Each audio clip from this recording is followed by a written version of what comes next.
doing. So we're going to open up the floor to a couple of questions from the, nearly 400 people we've got with us today. While a question is being picked, I'm just going to quickly ask each of you, when you think of Chinese food, comfort food, what is it that you think of? I guess I'll start. Orange chicken. Okay. Well, I love dim sum, and we have plenty of places here that are very, very popular. In fact, we feel like we're the heart of the Chinese American food industry. So yeah, people really love Chinese food here. So I like Megan Cai Kozo. I don't really know how to say that in English, but that's the dish I like. For me, it's beef chow fun and the baked tambaos. Cheese. And yeah. This is cheap. Fantastic. So I'm checking. Everyone's just talking about food now in the chat group. Of course. What do you expect? Okay. Here's a great question from Fulton Ho.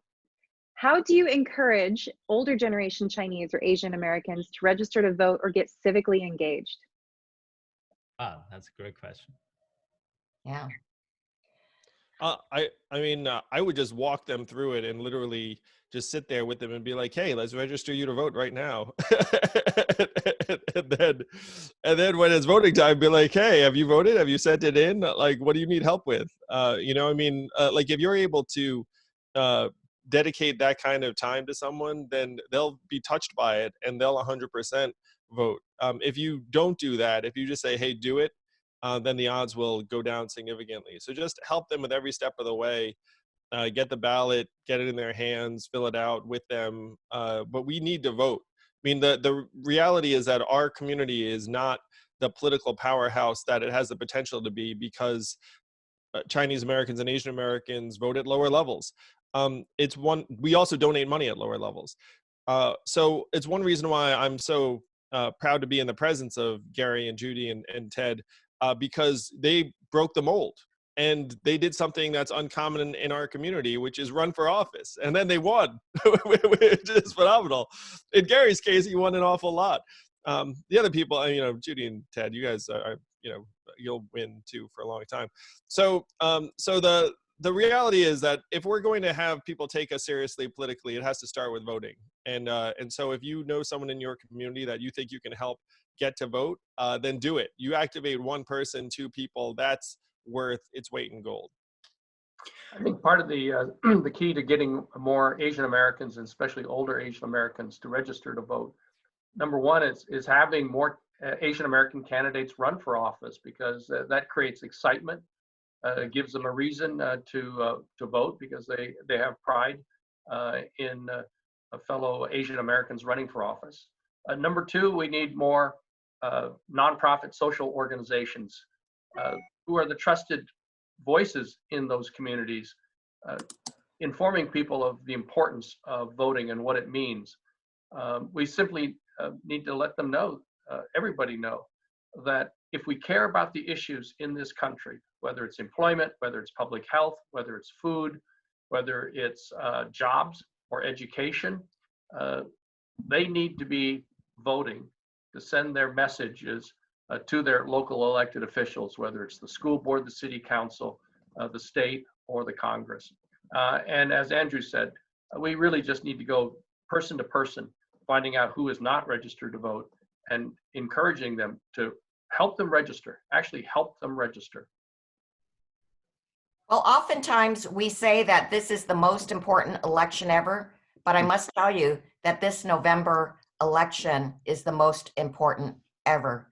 If we want to change the person who is in the White House, we need to all get out to vote. And that's the message that we need to give to all our Asian Americans, including our elderly Asian Americans. I believe it is that person in the White House who is stoking the flames of xenophobia by calling this the Chinese virus or the Wuhan virus. And as a result, we have had 1,900 hate crimes and hate incidents directed against Asians. It is something that has terrified Asian Americans, created so much fear, and this president has been shameless in doing this. We in KPAC have been fighting this every time he's done that, but we can see now that this is a campaign strategy for people that are followers of President Trump. So this is the most important election. We need to change things as soon as possible. I want to tell you that in Congress, we are working on our CARES 2 bill, and we hope to vote on it next week or the following week. But one important part of it is having monies for vote by mail, and to have it done on a national basis so that we can make sure that people can participate in the election in as democratically a way as possible, but also so that they are healthy and safe.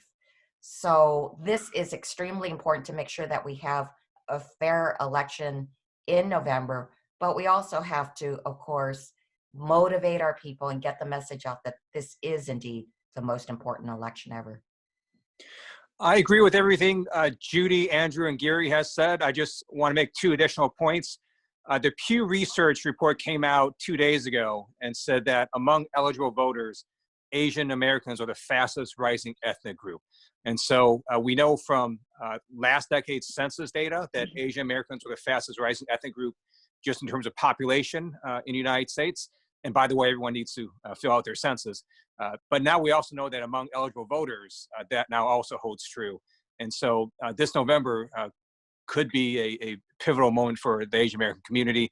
And then second, as Judy has said about mail-in balloting, some states already are doing this by themselves. So California, for example, is going to have essentially mail-in balloting in November. And that's something that if you're not used to it, you do have to get someone to help you walk through it the first time. And to the extent we can get Asian Americans to help other folks who are not familiar with it do the mail-in ballots, that would be very, very helpful. Fantastic. Thank you so much to the 4 of you for your wonderful, thoughtful responses. We've had a ton of questions come in, not all about food, but most of them. But besides that, we also saw that clearly a lot of people want to know, the young people want to know how they can get involved with their communities, how they can get involved with civics. And then a lot of people want to know what they can do to increase voters. So I'm just going to suggest now that perhaps UCA should look into this, and we'll have to probably trouble the 4 of you to come help us out with that later on towards the election season.